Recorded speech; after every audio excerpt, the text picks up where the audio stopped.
গ্রীষ্ম বর্ষা পিনিতি ভরসা।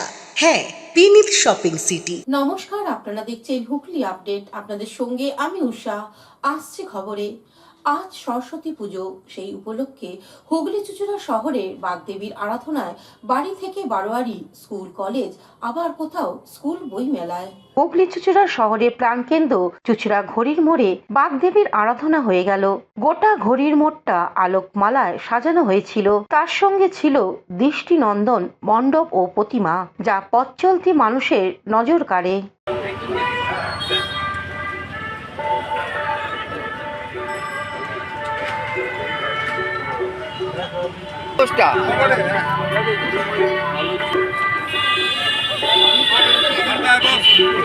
নিষ্ঠার সঙ্গে বাগদেবীর আরাধনা হয়ে গেল হুগলি চুঁচুড়া পৌরসভার 23 নম্বর ওয়ার্ডে।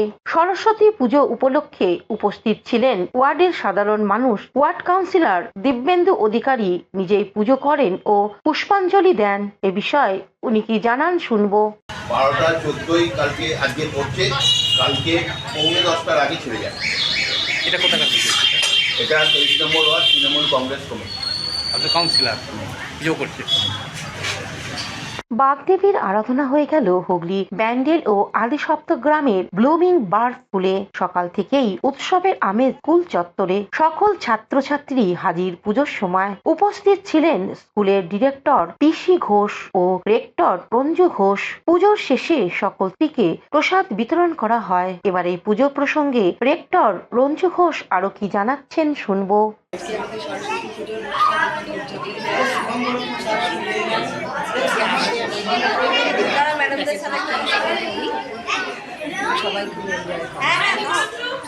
হুগলি থেকে পানুপালের সঙ্গে চন্দনা দত্তের রিপোর্ট, হুগলি আপডেট।